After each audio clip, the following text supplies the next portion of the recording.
उन्हाळ्यातही शाळा सुरू। नुसतं ऐकूनच विद्यार्थ्यांसोबतच पालकांचा सुद्धा हिरमोड झालाय।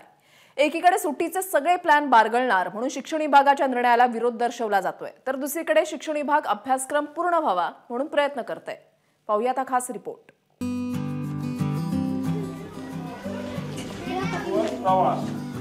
आकाश निरीक्षण म्हणजे आकाशामध्ये काय आहे, कोणते आपण मामाच्या गावाला जायचं होतं, आंबे खायचे होते, उड्या मारायचे होते, पण आता एप्रिलमध्ये शाळा भरते म्हणून आम्हाला लई दुःख होत आहे। मुलांसोबत खेळणार होतो, जर बसणार होतो, खेळणार, आणि मग आंबे काढणार, खाणार होतो, शेतात जायचं, फिरायचं। परीक्षा झाल्यावर आमचं फिरायचं खूप मन होते।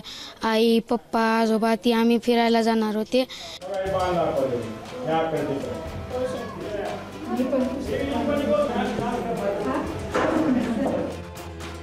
फक्त उस्मानाबादमध्येच नाही तर राज्यातल्या सगळ्या जिल्ह्यांमध्ये विद्यार्थ्यांची हीच अवस्था झाली आहे। कारण जिथं मंत्र्यांच्या अधिवेशनातही सुट्टी असते, तिथे पोरांच्या अभ्यासक्रमाच्या नावाखाली शाळांच्या सुट्ट्या रद्द झाल्या आहेत।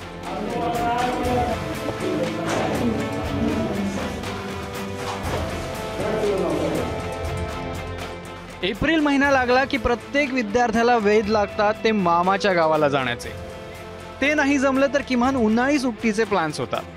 कुटुंबाच्या कुटुंब पर्यटनाचे कार्यक्रम आखतात, पण आता असे अनेक प्लॅन्स कोलमडणार आहेत। एप्रिलमध्ये शाळा घेऊ नये ही माझी विनंती आहे, कारण की आम्हाला म्हणजे घरी येऊन पण ऑनलाईन घरी येऊन पण सरांनी खूप शिकवलं आहे आणि आमच्या अभ्यासाची जास्त ही नाही झाले, म्हणून मी विनंती करते की आम्हाला एप्रिलमध्ये सुट्टी द्यावे। कोरोनामुळे ते जरा नुकसान ते झालं, म्हणून आता ते शाळा चालूच राहणार आहेत, म्हणून आता वगैरे दुसरे मुले ते आता त्यांना बी दुःख झालं असेल, आणि शाळा बी चालू आहेत, म्हणून कुणाला तर सगळ्यांना सुट्टी पाहिजेलच।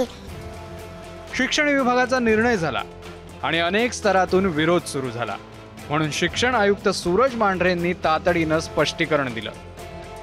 जिथे कोरोनामुळे अभ्यासक्रम पूर्ण झालेला नाही अशा ठिकाणी गैरसोय होऊ नये म्हणून एप्रिलमध्ये शाळा सुरू ठेवाव्यात। ज्यांनी काही व्यवस्था करून अभ्यासक्रम पूर्ण केला अशा शाळा सुरू ठेवण्याचं काहीच प्रयोजन नाही। मे महिन्यामध्ये शाळा सुरू ठेवाव्यात असे निर्देश दिलेले नाहीत। पुढचे शैक्षणिक सत्र जूनच्या मध्यावर सुरू होणार आहे, त्यामुळे मुलांच्या सुट्टीचेही कोणतेही नुकसान होत नाही। शासनाचे निर्देश नीट समजून न घेता काही मंडळी प्रतिक्रिया देत आहेत, हे योग्य नाही। खरं तर मुलांचं नुकसान होऊ नये असं शिक्षण विभागाला वाटू शकतं, पण त्यासाठी कडकडीत उन्हाळ्यात पोरांचे हाल होऊ नयेत हीच अपेक्षा। जिथं अभ्यासक्रम पूर्ण झालेला नाहीये तिथं तो लवकरात लवकर कसा होईल याचाच विचार झाला पाहिजे। राहुल कुलकर्णी, एबीपी माझा, उस्मानाबाद। एबीपी माझा, उघडा डोळे बघा नीट।